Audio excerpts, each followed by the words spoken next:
Hello student, welcome to my another video. तो इस video में बात करेंगे क्वेश्चन नंबर 30 जो काफ़ी इजी क्वेश्चन है एंड 2-4 सेकंड का ही है। इसलिए इस वीडियो में थोड़ा कुछ टॉपिक पे डिस्कस कर लेते हैं। ठीक है, सबसे पहले क्या है कि जैसे मैंने आपको बताया था कि पॉलिनोमियल्स हम ऑन द बेसिस ऑफ दो तरीके से पढ़ेंगे, एक तो टर्म के बेस पे और एक पावर के बेस पे। ठीक है, तो फिर से तुम्हें मैं एक बार रिविजन करा देता हूँ। On the basis of term ये 3 टाइप का हम पढ़ने वाले हैं, एक तो मोनोमियल, एक बाइनोमियल और एक ट्राइनोमियल। मोनोमियल जिसमें सिर्फ एक ही टर्म होगी, बाइनोमियल जिसमें 2 टर्म होंगी एंड ट्राइनोमियल जिसमें 3 टर्म होंगे। ठीक है,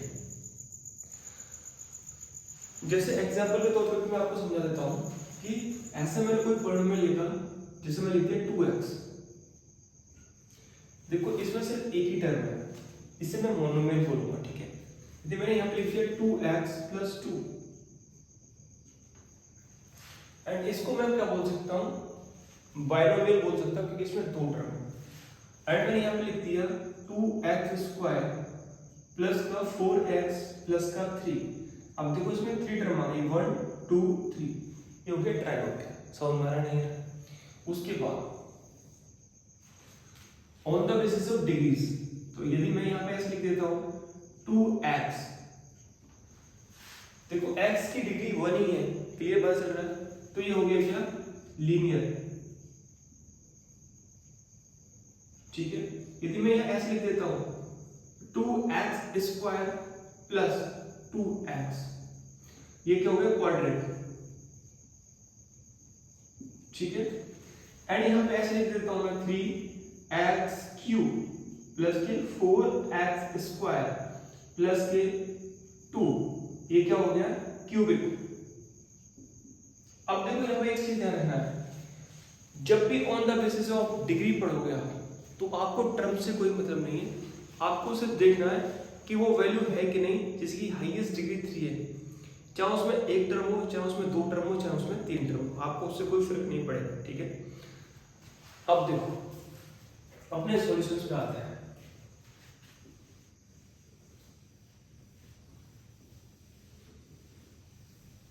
देखो उससे पहले मैं आपको एक चीज क्लियर कर देता हूं।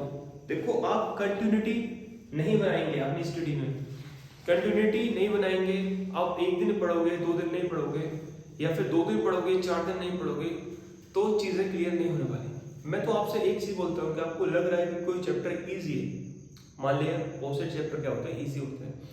एंड कुछ स्टूडेंट्स में एक गंदी आदत होती है कि जैसे स्कूल में कोई इजी चैप्टर चल रहा होता है तो फोकस नहीं होते, बोलते हैं हमने तो ये कर लिया। ठीक है, कर लिया, अच्छी बात है, लेकिन आप ऐसा भी तो कर सकते हैं, क्योंकि स्कूल में तो जब वो चैप्टर कराया जाएगा तो सब बच्चों को ध्यान में रख के कराया जाएगा।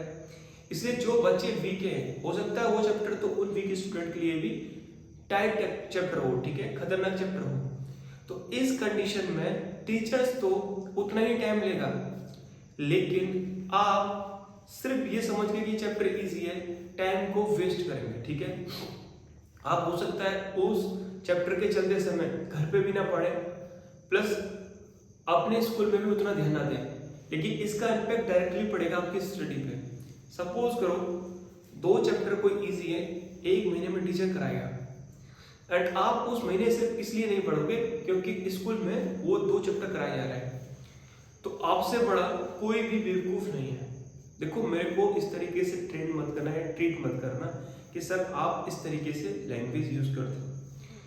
जो चीज स्पष्ट होती है एंड क्लियर होती है वो कभी भी खतरनाक नहीं होती। आप गलती कर रहे हो, आपको समझाने के लिए ये वर्ड यूज किए जाए तो सच में ये कोई खतरनाक वर्ड नहीं है। यदि मेरे इन वर्डों से आप कुछ सीख रहे हो, आपके लिए सबसे बड़ी मेडिसिन यही है। तो आप उस महीने में उस चैप्टर के अलावा कोई 2-3 चैप्टर और कर सकते हो, फोकस्ड होके। इससे क्या होगा कि आपके लिए चीजें और इजी हो जाएंगी, ना कि ये कि आप 1 महीना पूरा बिगाड़ दो। ये चीजें मैं क्लियर करना चाह रहा हूं। दूसरा पॉइंट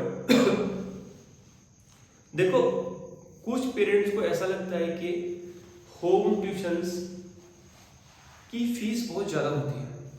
ठीक है, जो भी ट्यूटर या फिर टीचर आके, जैसे आप कुछ ही बोलो, आपके घर पे ट्यूशन प्रोवाइड कराता है आपके बच्चों को स्पेशली, वो बहुत फीस महंगी चार्ज करता है। एंड आपको कभी भी ऐसा लगता होगा कि ये गलत बात नहीं है क्या? देखो मैं एक चीज बताता हूँ, आप कहीं भी चले जाइए, सीबीएसई बोर्ड का कोई भी स्टूडेंट होगा जो पढ़ रहा होगा अपने टीचर से, ठीक है, तो 9th-10th की बात करें तो 700 के आसपास फीस रहती है, ठीक है। सपोज करो आप बैकवर्ड एरिया में रहते हो सकता है जैसे ज़्यादा ग्रामीण, बैकवर्ड मत बोलिए, ज़्यादा ग्रामीण एरिया में रहते हो, तो वहाँ 500 से नीचे तो वहाँ भी कोई आपको 9th-10th के स्टूडेंट को नहीं पढ़ाएगा। लेकिन आप मेट्रो सिटीज़ में चले जाते हो या फिर अच्छे से मथुरा, अलीगढ़ ऐसे शहर हो गए, तो हो सके 1000 से भी नीचे आपको ट्यूशन ना मिले। समझ में आया? दिल्ली, गुड़गांव ऐसे बड़ी सिटीज में तो हो सकता है 1500 का। मैं ये पर्सनल ट्यूशन की बात नहीं कर रहा हूँ, मैं क्लास ट्यूशन की बात कर रहा हूँ जिसमें काफी बच्चे आपकी क्लास के पढ़ेंगे, ठीक है। अब बात करते हैं पर्सनल ट्यूशन की। टीचर देखो एक घंटा तो आपके बच्चे को पढ़ाएगा।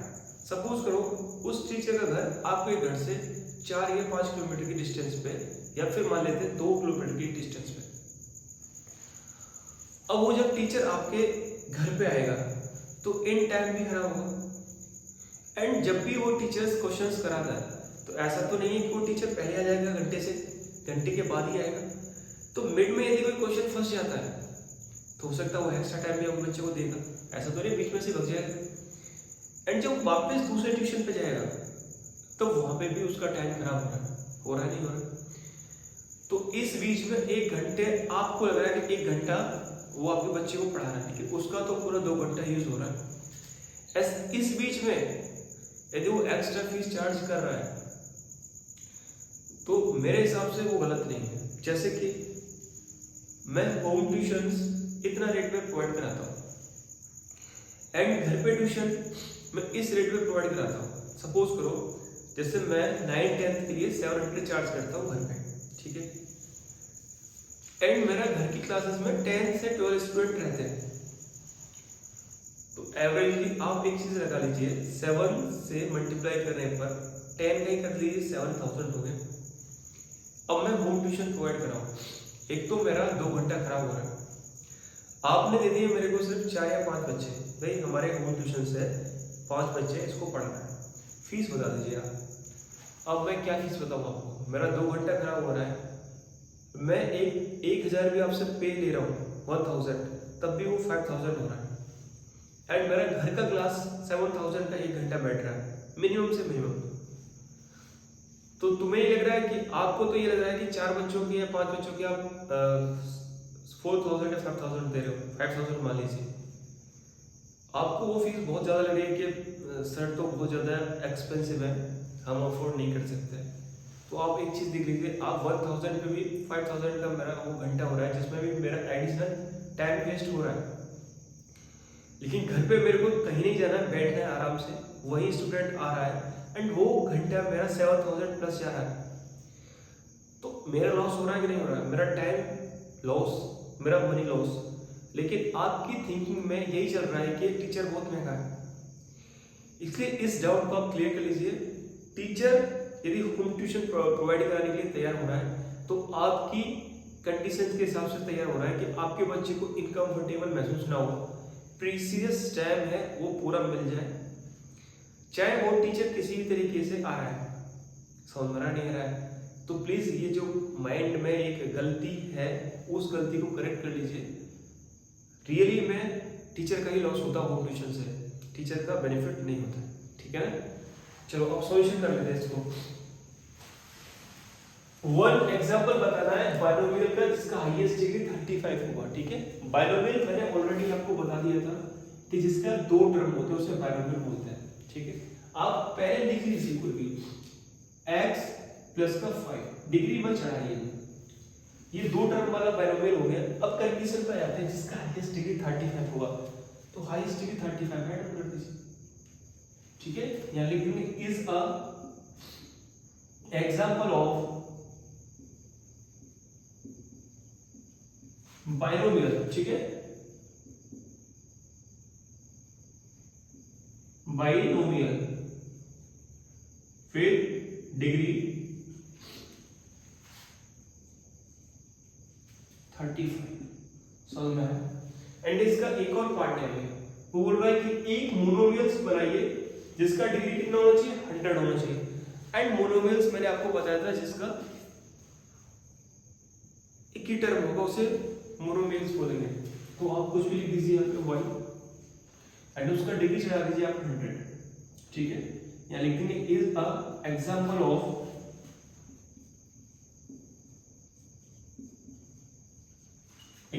ऑफ मोनोमियल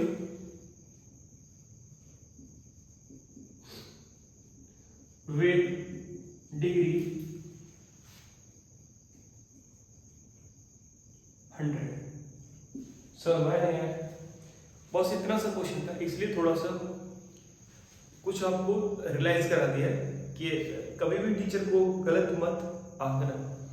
टीचर पेरेंट्स से ज्यादा केयर करता है स्टूडेंट की, ध्यान रखना इस चीज को।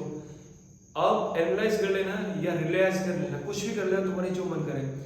एक टीचर हमेशा पेरेंट्स से ज्यादा केयर करता है स्टूडेंट की। सिंपैथी मान लो, एक लगाव मान लो, कुछ भी समझ लो आप XYZ। लेकिन रियली में एक स्टूडेंट भी धीरे धीरे टीचर को समझने लगता है, और टीचर एक स्टूडेंट के प्रति पहले से ही इतना सजग रहता है कि भाई अब यदि ये इस सब्जेक्ट में खराब हुआ तो मेरा पूरा का पूरा वैल्यू खराब हो जाएगा, ठीक है। तो एक अच्छा टीचर अपनी इमेज को हमेशा बरकरार रखता है, उसके लिए वो कितना भी मेहनत कर सकता है।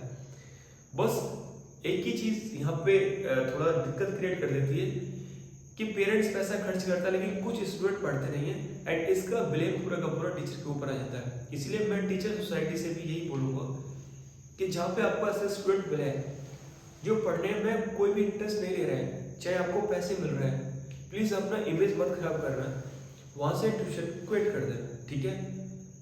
आपको अच्छे ट्यूशन मिल जाएंगे, लेकिन जब आपकी इमेज खराब हो जाएगी तो उस इमेज को रैप अप कोई नहीं कर सकता, ठीक है। मिलते हैं नेक्स्ट वीडियो।